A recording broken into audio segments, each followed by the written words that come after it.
दोस्तों आज part 3 great awakening का है। तो स्टार्ट करते हैं जहाँ से हमने एंड किया था। ये फर्स्ट सर्कल ऑलमोस्ट कंप्लीट हो गया था।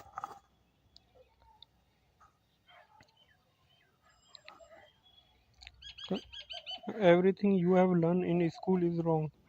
जो भी स्कूलों में पढ़ाया गया है वो ऑलमोस्ट गलत ही है, या वो पढ़ाया है जो कभी काम नहीं आता। जैसे जैसे अब आपने ये पार्ट 1 और पार्ट 2 देखा होगा, उसमें बहुत सारी चीज़ें जो कभी आपको बताई नहीं गई, और जो चीज़ें बताई गई हैं वो भी पूरी तरीके से सही नहीं है। बहुत कम चीज़ें हैं जो कि सही हैं उसमें। इसीलिए जब भी आपने स्कूल में जब भी सिलेबस आपने देखा होगा और आप पढ़ के आते होंगे, तो माइंड कभी उन चीज़ों को एक्सेप्ट नहीं करता है या बहुत जल्दी भूल जाता है, क्योंकि कुछ हद तक वो चीज़ें बनी ही नहीं होती हैं याद रखने के लिए। क्योंकि जो चीज़ काम नहीं आती है दिमाग उसको पहले ही निकाल के हटा देता है। तक हम आगे बात करते हैं इसके। Solar system, global warming, all planet in the solar system are heating up. जैसे कि ग्लोबल वार्मिंग जो कि एक तरीके से होक्स ही है कि कार्बन डाइऑक्साइड और ये मीथेन वगैरह से ग्लोबल वार्मिंग बढ़ रहा है। ये मतलब कार्बन डाइऑक्साइड तो अच्छा है ना, क्योंकि पेड़ों को वही तो चाहिए होता है, बट ये लोग उसी को काटने में लगे हुए। तो ये अपने हिसाब से वेदर को मैनिपुलेट करना जानते हैं, हार्प जैसी टेक्नोलॉजी और भी वेदर मैनिपुलेशन टेक्निक्स के थ्रू। तो ये एक होप्स है जिसमें कंट्रोल लाया जाएगा कि आप इतना क्रेडिट इस्तेमाल करेंगे क्योंकि उससे कार्बन एमिशन बढ़ रहा है। तो धीरे धीरे करके हमारे रिस्ट्रिक्शंस को बहुत बढ़ाया जा रहा है। तो एक एक करके ये अपॉर्चुनिटी जो कि ग्लोबल वार्मिंग, कोरोना और भी बहुत सारी चीज़ें एक एक करके प्रॉब्लम को लेकर आते हैं, और उसके बाद उसी में सॉल्यूशन दे देते हैं। और जो जनता है जिसे भेड़ बकरी वो लोग समझते हैं, वो बड़ी खुश हो जाती है कि चलो हमें समाधान मिल गया। ठीक है। आगे बात करते हैं ये wireless energy free. Nikola Tesla ने एक प्रोजेक्ट बनाया था ये वायरलेस एनर्जी का, जिसमें वो पूरे प्लेनेट को फ्री एनर्जी देना चाहते थे। बट जो उनका इन्वेस्टर था उसको ये बात पसंद नहीं आई, क्योंकि वो जेपी मॉर्गन था, और आपको पता ही है वो बैंकिंग इंडस्ट्री किस तरीके से चलती है और कैसे वो प्रॉफिट कमाना चाहते हैं। कोई भी हो वो मतलब जनता की भलाई के लिए तो भूल जाओ, वो उसके आसपास भी नहीं है। तो जब उसे पता चला कि फ्री एनर्जी देना चाहता है, तो उसने वो प्रोजेक्ट बंद करार दिया और सारी फंडिंग रोक दी उसकी। तो निकोला टेस्ला ने बहुत कुछ किया ह्यूमैनिटी के लिए, पर कभी उसको उसका रिकग्निशन नहीं मिला। हमेशा उसके प्रोजेक्ट को बंद कर दिया जाता था। तो आगे बात करते हैं 369। If you want to find the secret of the universe and think in the term of energy, frequency and vibration. ये बिल्कुल सही बात है कि अगर आपको इस ब्रह्मांड के राज समझने हैं तो आपको इन तीन चीज़ों में से ढूंढना चाहिए: फ्रिक्वेंसी, एनर्जी और वाइब्रेशन। हर एक जो भी ऑब्जेक्ट है, हर जो भी है वो एक स्टेट में वाइब्रेट हो ही रहा है। जैसे कि मान लो कि अभी आपको किसी बात पे बहुत ज़्यादा गुस्सा आ रहा है, और उसी वक्त एक छोटा सा नन्हा प्यारा सा एक छोटा बच्चा आपके सामने हंसता खेलता हुआ आ जाए, तो आपका जो गुस्सा है वो बिल्कुल ज़ीरो हो जाएगा उसको देखते ही। ये क्या हुआ उस वक्त? ये क्या है कि उसकी जो स्टेट है वो तो भी हाई है, और आपकी जो स्टेट है वो बहुत लो है। जैसे ही वो कांटेक्ट में आई है, तो उसकी जो एनर्जी है जो हाई है, वो आपको बड़ा हैप्पीनेस दिला देगी, या हैप्पी जैसा मूड बना देगी आपको।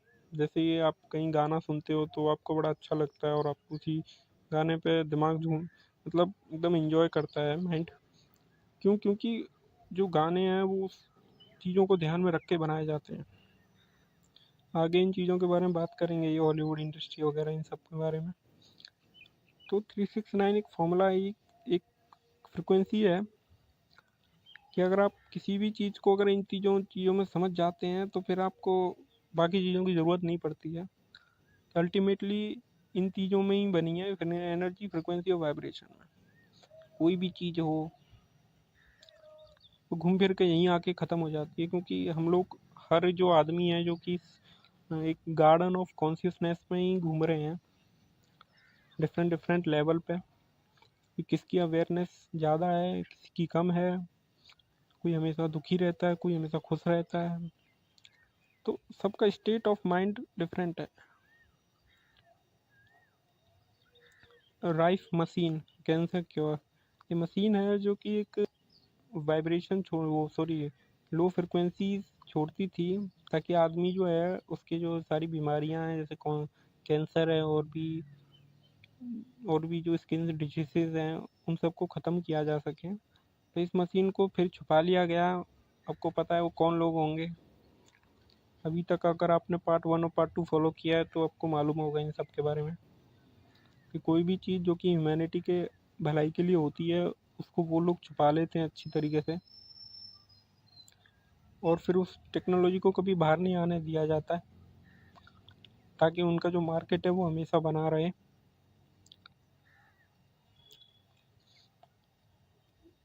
सीक्रेट स्पेस प्रोग्राम रिसर्चर्स, ये जितने भी नाम लिखे हुए हैं, डेविड विलकॉक, ये जिसने ये मैप बनाया ग्रेट अवेकनिंग का, और कॉस्मिक डिस्क्लोजर में भी इनका बहुत बड़ा रोल रहा है, उसमें बहुत कुछ इन्होंने एक्सप्लेन किया है।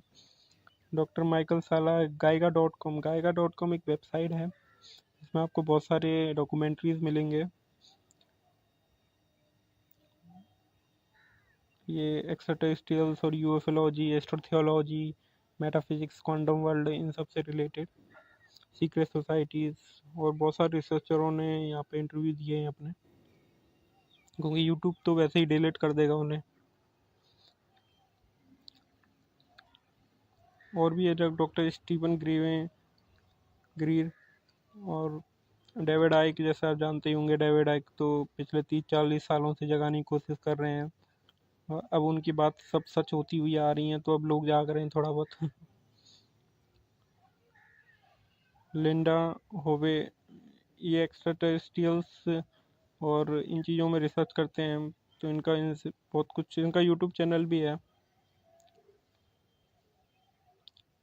जॉर्डन मैक्सवेल, ये हमारे फेवरेट रिसर्चर रहे हैं, पर हाल ही में इनकी डेथ हो गई है। उन्होंने बहुत कुछ बताया था, ये सीक्रेट सोसाइटी और एस्ट्रोथियोलॉजी, यूफोलॉजी, इन सब के टॉपिक्स के बारे में। इनकी एक वेबसाइट भी है, jordanmaxwellshow.com, आपको बहुत कुछ वहाँ पे मिलेगा सीखने के लिए। उनका एक रिसर्च सोसाइटी है, जितनी भी उनकी रिसर्च डॉक्यूमेंट्स हैं, अगर आपको पढ़ने का शौकीन है तो आप वहाँ पे जाके उनका सब्सक्रिप्शन खरीद सकते हैं, जिससे आपको लाइफ टाइम का एक्सेस मिल जाएगा उनकी डॉक्यूमेंट्स का। बट उन डॉक्यूमेंट को पब्लिकली कभी मत करना, क्योंकि उससे आपकी लाइफ पे खतरा हो सकता है, क्योंकि उन्होंने लाइफ में बहुत कुछ खोया है, उन्हें पता है ये डार्क वर्ल्ड काम कैसे करता है। वो हमसे बहुत ज़्यादा नॉलेजेबल रहे थे, डेविड आइक और Jordan Maxwell.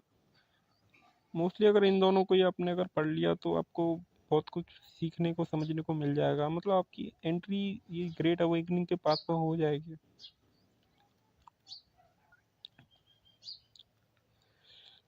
Activator X red fish liver oil decalcified third है। रेड फिश में एक ऑयल का नाम ही है red fish liver oil, but अगर गूगल पे आप चेक करोगे तो उधर वहाँ पे स्केट फिश लिवर ऑयल आएगा, जो कि पूरा इसके अपोजिट है। वो डिकैल्सिफाई नहीं करता है, बल्कि और शरीर को हार्म करता है वो। तो ध्यान से रेड फिश लिवर ऑयल जब अगर मिले आपको ओरिजिनल, वही लेना। पर गूगल पे और इन चीज़ों पे वहाँ पे स्केट लिखा होगा और बड़ी उसकी तारीफ होगी, बट वो प्योर वगैरह नहीं है, वो बहुत खतरनाक है शरीर के लिए। तो ये थर्ड आई को डिकैल्सिफाई करता है, जिसे हम पीनल ग्लैंड भी कहते हैं। ऑर्गन ऑर्गन विलहेम, ऑर्गन एक प्राइमेट का नाम है, और ये जो जिनका ये एक साइंटिस्ट रहे हैं, जिन्होंने एक बॉक्स बनाया था, जिसमें किसी भी आदमी को अगर वो चला जाता है उस बॉक्स के अंदर बैठ जाए तो ऑर्गन की मदद से, ऑर्गेनिक पिरामिड है जो कि शरीर के लिए, हेल्थ के लिए और बहुत सारी एनर्जी मैनिफेस्ट करने के लिए। क्योंकि पिरामिड हमेशा फ़ायदेमंद रहे हैं हमारे जीवन में। एनर्जीज़ को वो बहुत बढ़िया तरीके से इस्तेमाल करते हैं पिरामिड्स, ताकि जो ह्यूमंस हैं वो उससे बेनिफिट ले सकें। क्रिस्टल एक ट्रायंगल की फॉर्म में एक पिरामिड टाइप में होता है, और वो उसमें डिफरेंट डिफरेंट लेयर्स बनी होती हैं, कलर्स होते हैं, और डिफरेंट डिफरेंट ऑर्गन पिरामिड्स भी आते हैं अलग अलग कलर के, जिसमें बहुत सारी लेयर्स बनी होती हैं। और आप इसके अगर बारे में जानना चाहते हैं तो आप यूट्यूब पे सर्च कर लेना ऑर्गन पिरामिड बेनिफिट्स, आपको बहुत कुछ सीखने को मिलेगा उसमें। और ये विल्हेम रिच, यह साइंटिस्ट रहे थे, इन्होंने एक क्या था इन्वेंशन, एक बॉक्स बनाया था जिसमें ऑर्गन की जो एनर्जीज हैं उसको इस्तेमाल करके किसी भी बॉडी के मतलब बड़ी से बड़ी बीमारी को सही करा है इन्होंने। बट अगर ये टेक्नोलॉजी बाहर वो ले आते हैं तो जो फार्म इंडस्ट्री है उसको बहुत बड़ा नुकसान होता था, इसीलिए उन्होंने ये जो साइंटिस्ट है इन्हीं को मरवा दिया और चीज़ें जब्त कर ली। तुम्हें पता है वो कैसे किस्म के लोग रहे होंगे। वो ह्यूमैनिटी को जो भी फायदेमंद जो चीज़ रही है ना, वो कभी नहीं आने देते वो लोग। जो भी लाइट्स हैं, जो भी डार्क एंटिटीज़ हैं, वो कभी मतलब ऐसा भला नहीं चाहते। वो आदमी हमेशा परेशान रहे, दुख में रहे, संकट आते रहें उसके जीवन में, ताकि वो जो लोग हैं, जो एंटिटीज़ हैं, डार्क एंटिटीज़, वो उसमें पनपते हैं, क्योंकि वो उसी स्टेट में रह सकते हैं ना। इसीलिए अगर हमारी स्टेट जो है कॉन्शियसनेस की वो हाई हो गई तो फिर उनका तो काम ही ख़त्म हो गया ना, वो टिक ही नहीं पाएंगे आसपास हमारे। इसीलिए वो नई नई बीमारियां, नई नई चीज़ों में एकदम व्यस्त रखते हैं आदमी को, ताकि आदमी उसी में बिजी रहे और अपने ऊपर कभी काम ना कर पाए, और हमेशा लो में मरता रहे। और जैसे सुबह से शाम तक वो जॉब करेगा, थका हार जाएगा, फिर टीवी वगैरह देखेगा, फिर वही अगले दिन वही रिपीट लाइफ। तो ये चीज़ चलती रहती है। आदमी थका जाता है, और उसको बिजी रखने के लिए जो टीवी है, वो टीवी मतलब टेलीविज़न, टेलीविज़न झूठ का डब्बा जो टीवी प्रोग्राम मतलब प्रोग्राम समवन, प्रोग्राम करने के लिए तुम लोगों को, जो कि तुम देख रहे हो उसे टीवी को, तो उसमें से जो रेज निकलती हैं टीवी में, तो वो जो हमारा माइंड में सोचने समझने का जो पार्ट होता है उसको ब्लॉक कर देती हैं वो। जब तक तुम टीवी के सामने बैठे रहोगे तो तुम्हें लगेगा वो टीवी जो अंदर आदमी जो बैठा है कोट पैंट पहना हुआ, वो बिल्कुल सही बोल रहा है। क्यों? क्योंकि हम डिसीजन नहीं ले सकते, वो जो पार्ट है वो ब्लॉक सा हो जाता है, उस वक्त रुक जाता है।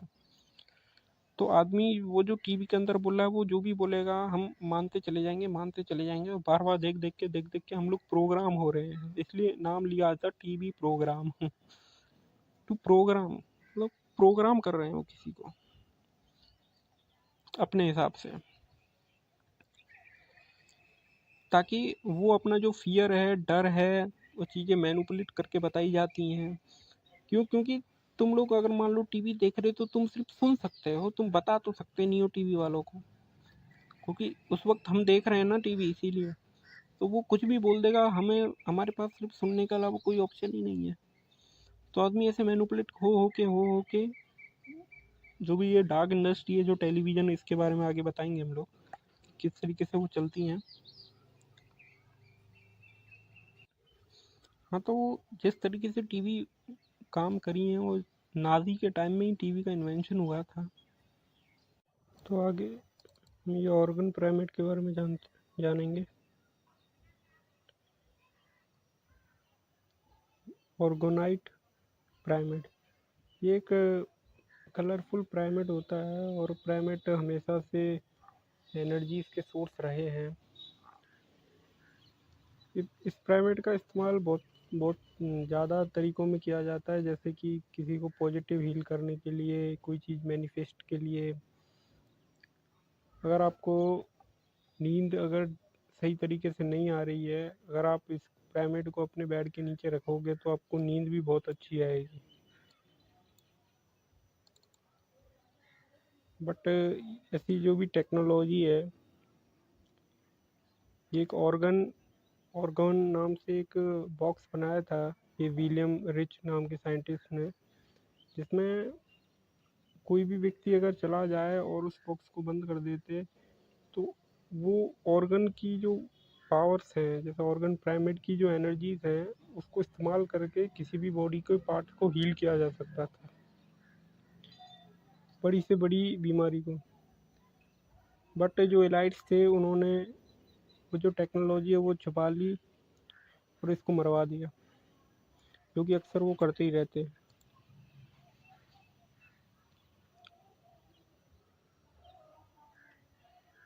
और eat live foods, drink fluoride free water, detox your body, raise your vibration and meditation. एक मिनट रुकिए। हाँ, तो eat live foods, drink fluoride free water, detox your body, raise your vibration and meditation. ये क्या है कि जो fluoride जो वाटर होता है, वाटर के अंदर ही फ्लोराइड मिलाया जाता है।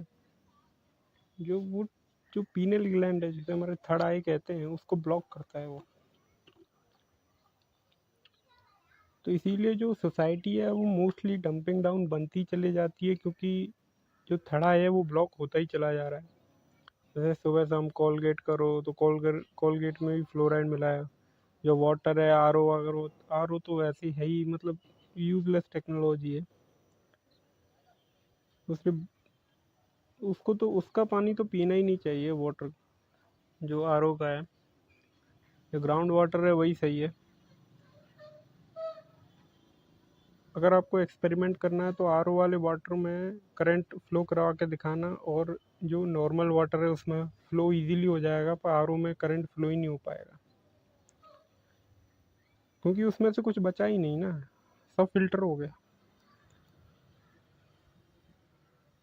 तो हमारी जो बॉडी है उसमें भी कोई एनर्जी नहीं जाएगी, ना ही मतलब उसमें कोई वाइब्रेशन फ्लो हो रही है बॉडी के अंदर, क्योंकि हम खाई एकदम कचरा जैसा खाना रहे हैं। जैसे चिप्स है, कोई कोल्ड ड्रिंक है, कोल्ड ड्रिंक तो वैसे भी मतलब पीने की कोई चीज़ नहीं है वो। और जैसे चिप्स है, जूसेस हैं जो पैकेट में बंद मिलते हैं दुकान पे, जो लिखा तो है उस पर real juice, but real juice की तो क्वालिटी है ना कि वो आधे एक घंटे से ज़्यादा टिकेगा ही नहीं, बट वो डब्बों में महीनों से महीनों बंद रहते हैं। तो रियल कहाँ से हो गया वो?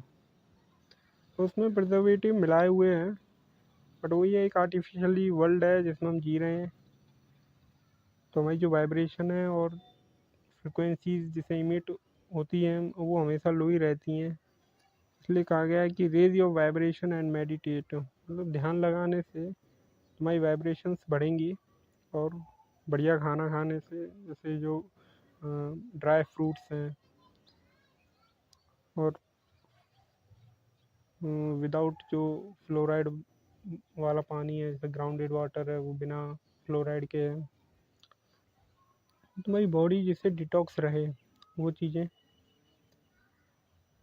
और ये जो ओम है ये बहुत ही पावरफुल वर्ड है। तो इसका जब उपचार करते हैं तो पूरा जो बॉडी है वो मतलब वाइब्रेट होने लगता है। बहुत पावरफुल वर्ड है, बहुत हाई फ्रिक्वेंसी का। बुक ऑफ इनोक, ये बुक बाइबल के अंदर भी इसका जिक्र है, बट बाइबल में से निकाल दिया गया था बहुत सारे पार्ट्स। और तो जो बाइबल है वो किंग्स जेम्स की वो पूरी एडिट है। एनाक, एन का मतलब होता है ये की ऑफ लाइफ का मतलब एक तरीका है एक। एलोहिम, एलोहिम ये हिब्रू वर्ड में गॉड को मानते थे एलोहिम। एनोनाकी, ये तो हमारे फेक गॉड्स हैं। 25,900 पोल शिफ्ट, हर इतने साल बाद पोल शिफ्ट होता है, जो उस टाइम बहुत ही भूचाल वगैरह, कहीं सुनामी, भूकंप वगैरह बहुत सारी चीज़ें होती हैं, क्योंकि पोल शिफ्ट हो रहा है। The brain drain 1950-60s, secret in SSP, SSP का मतलब सीक्रेट स्पेस प्रोग्राम। मतलब 1950 और 60s के टाइम में 60 मिलियन लोगों को रिक्रूट किया गया था, भर्ती किया गया था इस एसएसबी में, सीक्रेट स्पेस प्रोग्राम में, किसी खास मकसद के लिए। पर जब वो लाए जाते हैं तो उनका पूरा जो ब्रेन है वो ड्रेन कर दिया जाता है कम्प्लीटली, उनके पास कोई मेमोरी ना रहे। साउंड लेविटेशन, मतलब साउंड की मदद से किसी भी चीज़ को लेविटेट करना, मतलब हवा में स्थिर रखना, ऊपर नीचे कर देना हवा में ही, बिना कोई सपोर्ट के। सिर्फ कोई स्टोन है उसको हवा में उड़ा देना साउंड की मदद से, इसे साउंड लेविटेशन कहते हैं। ये एशियन टेक्नोलॉजी है और आज भी है, लेकिन हिडन है वो। अवेकनिंग कॉन्शियसनेस, जिसके ऊपर ये पूरा चार्ट बना है, अवेकनिंग मतलब जागरूकता। Age of golden race, age of Aquarius के टाइम को ही कहा जाता है, एज ऑफ एक्वेरियस। जैसे बाइबल में जिक्र है कि end the time, in the ending time, मतलब आखिरी के समय में। आखिरी का समय मतलब कौन सा, किसका समय? आखिरी का समय का मतलब है एंड ऑफ पाइसिस। पाइसिस के बाद में एज ऑफ एक्वेरियस आएगा। एज ऑफ एक्वेरियस में फ्रीडम है, अवेकनिंग है, यूनिटी है, एक नई, एक सपोर्टिव, एक हाई कॉन्शियसनेस की पूरी एज है ये पूरी, जिसमें हम शिफ्ट तो हो चुके हैं। अब बहुत ज़्यादा जो लोग हैं वो अवेकनिंग की तरफ आ रहे हैं, फ्रीडम उन्हें फील हो रहा है, धीरे धीरे करके एज में ट्रांसफ़र हो रही है। मेटाफिजिक्स द सोर्स फील्ड, एक मेटाफिजिक्स जो मामूली जो भौतिक फिजिक्स है उसके बियॉन्ड हो, ठीक है, इसमें मेटाफिजिक्स में आता है।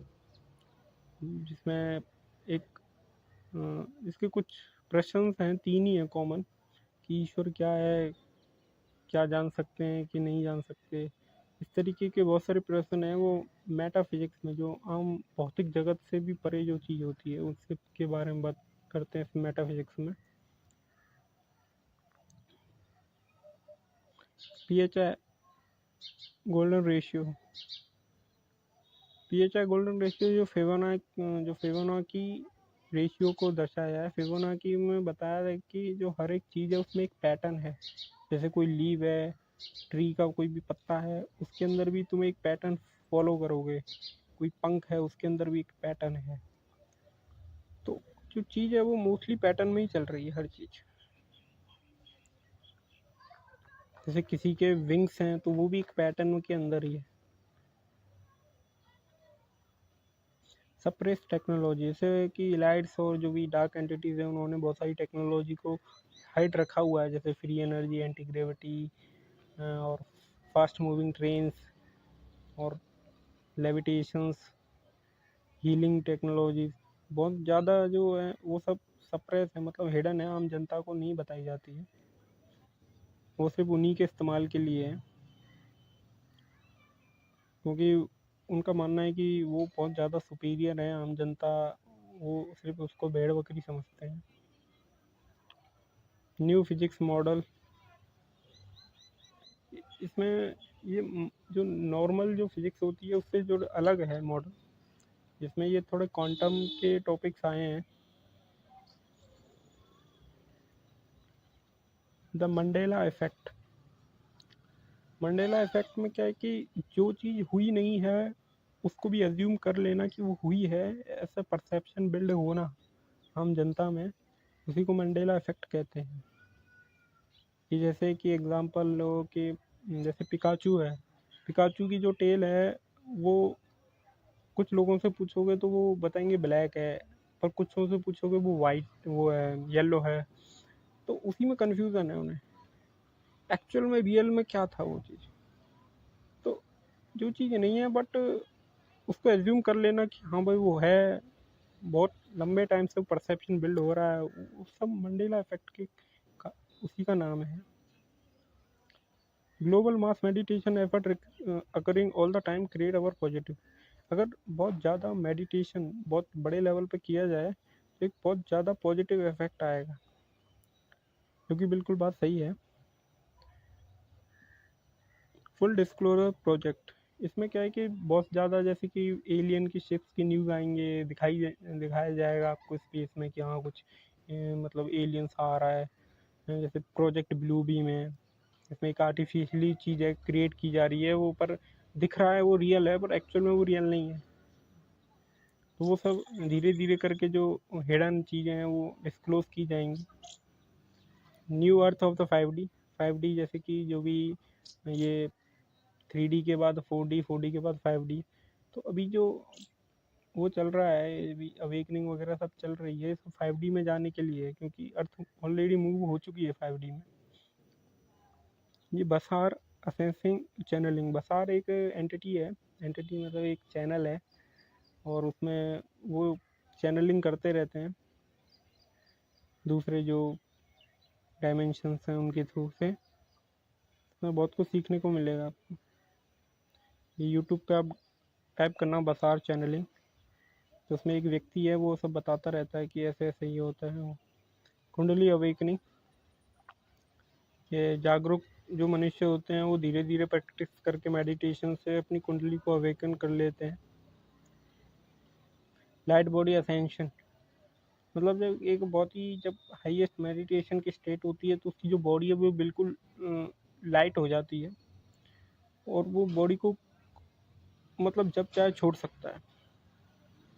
जैसे कि आपने एशियन टाइम में देखा होगा कि उन्हें इच्छा मृत्यु का वरदान था, जब मन चाहे तब अपनी बॉडी को लीव कर सकते थे, क्योंकि उनके पास ये पावर थी ऑलरेडी।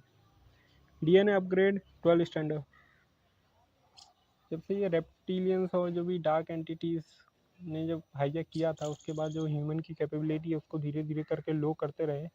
तो आजकल जो स्टैंड है वो हमारा 2 से 3 है और ज़्यादा कुछ नहीं है। डीएनए अपग्रेड धीरे धीरे होगा, मेडिटेशन अपनी रेस करेंगे हाई फ्रिक्वेंसी में, तब जाके धीरे धीरे करके जो अपग्रेड होगा हमारा डीएनए, उसमें सारी बीमारियां और जो भी हिडन नॉलेज है वो सब अनलॉक होने चली जाती। तो उससे क्या होता है कि एक अलग एहसास होगा कि भाई कुछ हिडन पावर है, क्योंकि बहुत लंबे टाइम से छिपाई गई थी हम जनता से।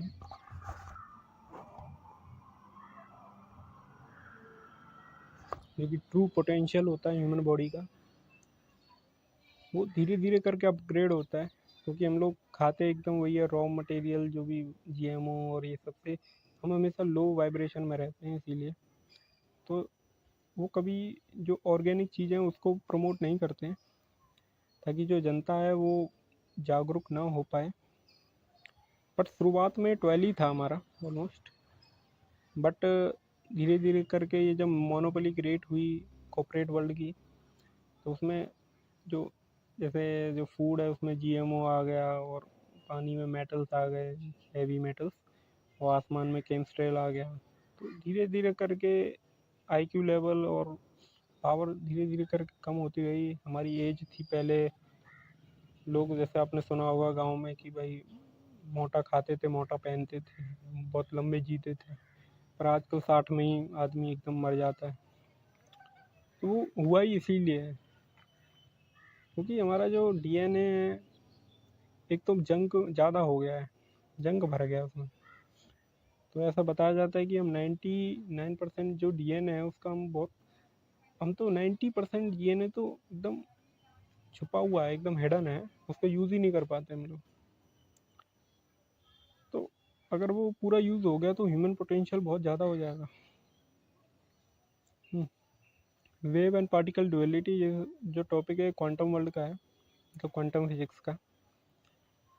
रॉड्स ऑफ गॉड, ये रॉड्स ऑफ गॉड एक वेपन है जो कि अमेरिका के पास मोस्टली रहते हैं ऐसे, क्योंकि वो एक्सपेरिमेंट करता रहता है इन चीज़ों का।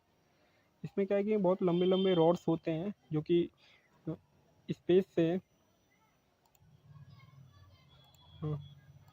स्पेस से अगर छोड़ा जाए ज़मीन पे, तो गिरते गिरते उसकी स्पीड इतनी हो जाएगी कि जब टच करेगा तो उसकी स्पीड कम से कम 12 किलोमीटर नहीं है, सॉरी 5 किलोमीटर पर सेकंड हो जाएगी ऑलमोस्ट। वो डिपेंड करता है उसका साइज क्या है रॉड का। तो वो जब हिट करेगा तो एक जितना बॉम्ब से ब्लास्ट होता है ना, उतना ही अफेक्ट होगा उससे। तो इसने सिर्फ एक सिंपल रॉड से और काइनेटिक एनर्जी को इस्तेमाल करके और पोटेंशियल एनर्जी को इस्तेमाल करके इन दोनों को मिक्सचर से इसने एक ऐसा वेपन बना लिया जिसमें ना कुछ पेट्रोल डालो, ना फ्यूल डालो, ना कुछ किसी चीज़ की ज़रूरत नहीं। एक सिंपल रॉड है एक, बस उसको हाइट से फेंक दें, छोड़ दो, तो धीरे धीरे करके वो इतनी स्पीड पकड़ लेगी कि उसका जब हिट होगा ज़मीन पे वो रॉड, तो एक ब्लास्ट की तरह वो होगा, बहुत तबाही मचाएगा। तो ये बहुत ही बढ़िया हथियार है एक तरीके से, कि इसमें जो बाकी देश हैं वो इतना सब कुछ पैसे और इतना सब कुछ खराब कर रहे हैं इकोनॉमी को बम बनाने के लिए, और इसमें सिंपल एक रॉड से इतना बड़ा इफेक्ट क्रिएट करके दिखा दिया। तो बस दिमाग दिमाग की बात है बस। DEW डायरेक्टेड एनर्जी वेपन्स, ये रेज वेपन्स होते हैं कि जिसके भी ऊपर टारगेट कर दिया जाए तो वो उधर ही ख़त्म हो जाता है, उधर ही क्रैश हो सकता है। जैसे कोई ऊपर से कोई हेलीकॉप्टर या मिसाइल वो आ रही है, जेट प्लेन आ रहा है, उसको उड़ाना, तो उस साइड कर दो और वही वहीं ब्लास्ट हो जाएगा। बहुत पावरफुल चीज़ होती है, इसको डेथ रे भी कहा जाता था कुछ जगहों पे। ये SOHO सैटेलाइट, ये जो सैटेलाइट है ये सन को 24 आवर ऑब्जर्व करती रहती है कि क्या चल रहा है, बहुत डीप स्टडी में लगी रहती है सैटेलाइट, इसलिए यही काम धंधा है सैटेलाइट का, नासा ने भेजा था। सन पोर्टल मदरशिप है, जो सन है वो एक पोर्टल है और दूसरे डायमेंशनों से कनेक्ट होता रहता है वो, बल्कि एक्चुअल में वही है, वहाँ से चीज़ें इनसाइड और आउटसाइड जाती रहती हैं।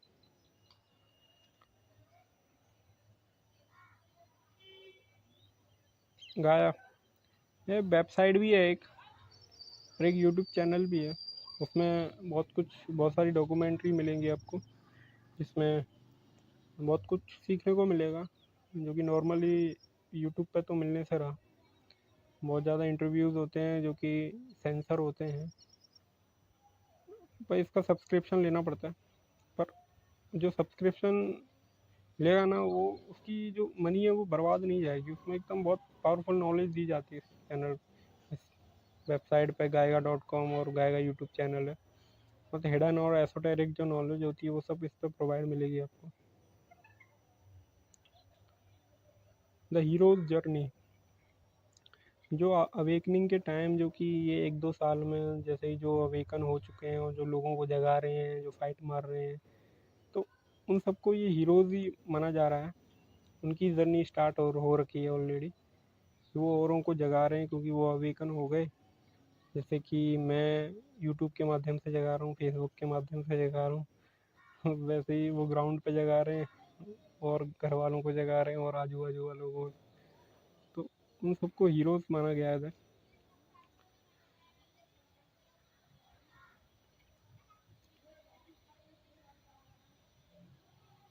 1111, ये सिंक्रोसिटी, एक एंजल नंबर है। जब आपको ये रिपीटेशन दिखाई देने लगे ना, तो आपको कोई ना कोई इंडिकेशन मिल रहा है और आपके साथ कुछ अच्छा होने वाला है। सर्विस टू अदर्स, मतलब हमेशा दूसरों की मदद के लिए और ना ही अपने स्वार्थ के लिए। द सर्विस टू अदर्स, हमेशा दूसरों की मदद के लिए, दूसरों की केयरिंग के लिए, या नेचर को केयर करने के लिए, मतलब एकदम जो बिना कोई स्वार्थ के मदद कर रहा है, मतलब सर्विस टू अदर में काउंट होता है। ये जो कन्फेडरेशन है वो हमारी मदद के लिए होती है, ये लॉ 1 में सब दे रखा है। बट जो सेल्फिश नेचर होता है, जैसे ये रेप्टिलियन रेसेस हैं, जो ओराइन ग्रुप है, ये सब एकदम छल कपट वाले होते हैं। इनके ऊपर एक कहा वो, इनका मानना यह है कि 95 लोग हैं उनको मरने दो, भले जो 5% है उन्हें टॉप पे जाने के लिए, फिर 90%, जो 95% पॉपुलेशन उसको मिटा दो, इनका ये मानना है। और जो हमारे हैं वो बोल रहे हैं कि दोनों क्यों ना साथ में चलते हैं। तो हमारा जो आता है वो सर्विस टू अदर में आता है, पर जो ये एलाइस वगैरह है ये मोस्टली इसी में आते हैं, ओराइन ग्रुप्स की वंशज हैं एक तरीके से। तो आगे बात करते हैं। लॉ ऑफ वन, ये बुक है, बहुत बढ़िया बुक है, पढ़ना ज़रूर है इसका। और इसको इसमें बहुत कुछ दे रखा है। ये कम से कम 2 या 2,500 पन्नों की बुक है और बहुत बढ़िया बुक है, आपको पढ़ना चाहिए ये बुक। इसमें बताया हुआ है कि जर्नी कैसे है, 2-3 लोगों के बीच में कन्वर्जन हो रही है, बातचीत हो रही है, एक राह है इसमें से। तो वो सब बता रहा है कि कैसे ये सब चीज़ें हुई, क्यों आए, वो जन्म क्यों लेना पड़ता है और बहुत सारी चीज़ें। मतलब इसको पढ़ना बहुत ज़रूरी है बुक को।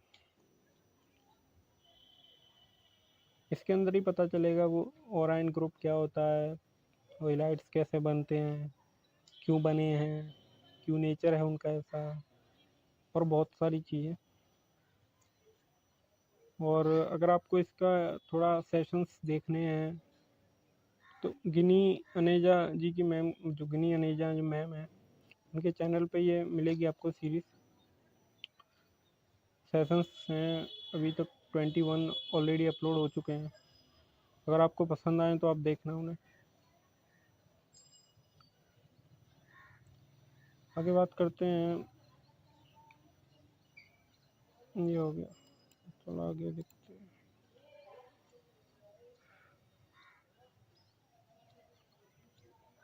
हाँ, किरलियन फोटोग्राफी। इसमें जो जो प्लाज्मा होते हैं, होता है जो कि हम नॉर्मली चीज़ों आँखों से नहीं देख सकते, इलेक्ट्रोफोटॉन्स, और जो एक मतलब अदृश्य जो चीज़ें होती हैं ना, जो फोटोग्राफी में इजीली कैप्चर हो सकती हैं, क्योंकि फोटोग्राफी में जो कि लाइट बॉडीज़ होती हैं, सेंशन होता है जो लाइट बॉडीज़ के अंदर, ठीक है। और और भी बहुत सारी चीज़ें हैं। अगर आपको अगर इस बारे में जानना है तो आप यूट्यूब पे इजीली सर्च कर लीजिएगा ये, क्योंकि ये कुछ जो चीज़ें होती हैं ना वो शब्दों में बयां नहीं कर सकते। जैसे कि एग्जांपल लो कि अगर मान लो आपको गाड़ी सीखनी है, आपने यूट्यूब से सीख लिया, आपको किसी ने बता दिया, इंडिकेट कर लिया, बट उससे गाड़ी चलाना थोड़ी ना आ जाएगा आपको। पर जब तक आप उस पर खुद नहीं बैठे होगे, उसे मतलब कुछ खुद नहीं चलाओगे, उसे फील नहीं करोगे, उसे मतलब आपको एक्सपीरियंस नहीं होगा उससे, तब तक वो जो बताई हुई है वो थियोरेटिकल नॉलेज है सिर्फ। बट जब तक आप उसको खुद एक्सपीरियंस ना करोगे जब तक वो चीज़ आएगी नहीं आपको। तो वैसे ही है, पर वो जो एक्सपीरियंस है वो शब्दों में नहीं बता सकते, ठीक है। तो वैसे ही बहुत सारे जो शब्द हैं उनको हम बयां नहीं कर सकते, क्योंकि शब्द नहीं है ऐसे जिनको हम शब्दों से बता दें कि भाई ऐसा ऐसा ऐसा होता है, ठीक है।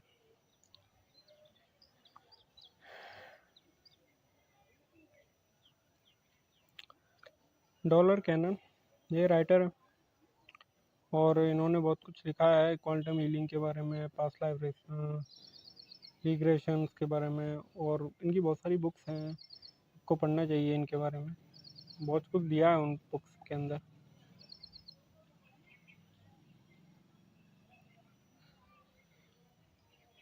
क्रिस्टल्स,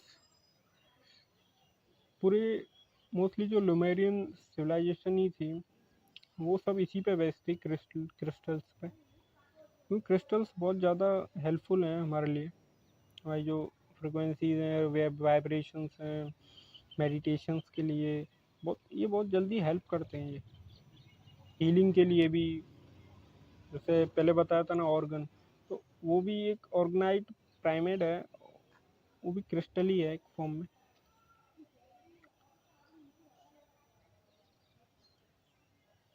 तो आगे बात करते हैं ये NASA cover up photo manipulation.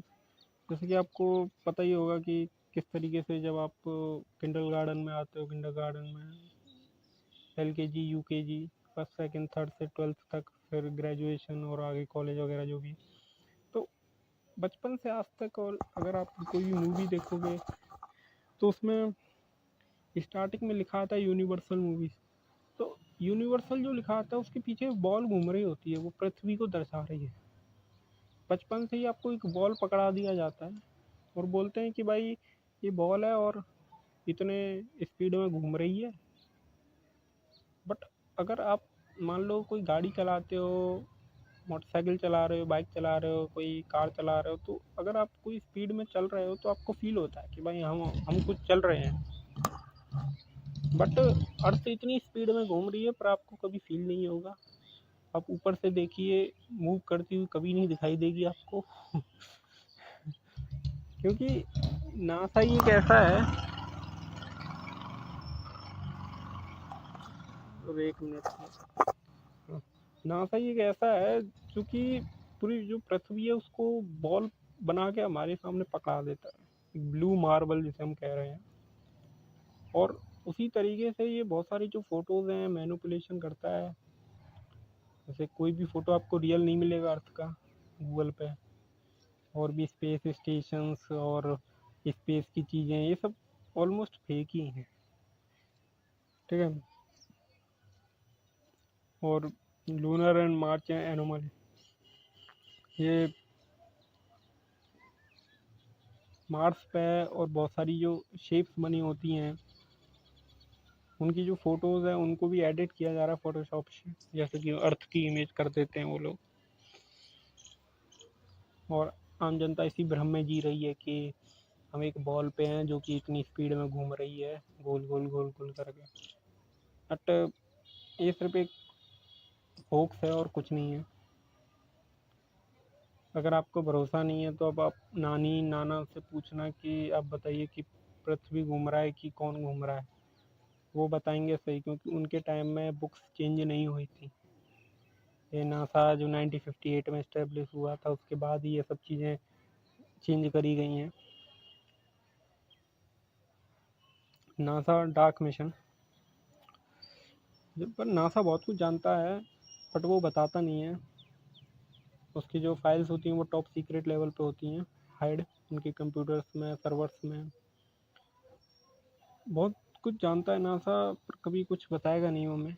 वो सिर्फ एक इल्यूजनरी वर्ल्ड में रखता है हम जनता को, और वहाँ के जो लोग हैं उनको भी धमका डरा के बोला जाता है कि किसी को कुछ नहीं बताना, नहीं तो उनकी लाइफ पे थोड़ा खतरा हो सकता है। स्टैनली कुब्रिक, स्टैनली कुब्रिक एक फिल्म मेकर भी थे और इन्होंने बहुत सारी फिल्म भी बनाई हुई हैं, जिनमें से एक आइड वाइट शर्ट नाम से मूवी है। उसमें बहुत सारी चीज़ें डिस्क्लोज करी हैं कि किस तरीके से रिचुअल्स वगैरह परफॉर्म होते हैं। और बट उस मूवी के 2 दिन बाद ही उनको मतलब मार दिया गया था। और जो मून लैंडिंग है उनको भी, उसकी जो शूटिंग है वो भी इन्होंने की थी एक स्टूडियो में। इन्होंने बहुत सारे इंटरव्यूज में बताया है, बट वो ये इंटरव्यूज हैं वो आपको शायद ही यूट्यूब पे मिलेंगे। यूट्यूब जो एल्गोरिथम है वो अपने हिसाब से बनाता है, उनको ऊपर से ऑर्डर मिले होते हैं कि भाई ऐसे नहीं दिखाना है ये सब, कई लोग अवेकन ना हो पाए, एक इल्यूजन की दुनिया में जीते रहे। स्टैनली कुब्रिक बहुत बढ़िया राइटर भी रहे हैं ये, और बहुत सारी मूवीज़ भी लिखी हैं इन्होंने, बनाई है सॉरी। लोकेशन चलते हैं तो लोकेशन, तो स्टैनली कुब्रिक के बारे में बता दिया। अब जो नेक्स्ट पार्ट होगा उसमें आगे के बारे में जानेंगे। तो पार्ट 3 है वो यहीं कंप्लीट होता है। Thank you.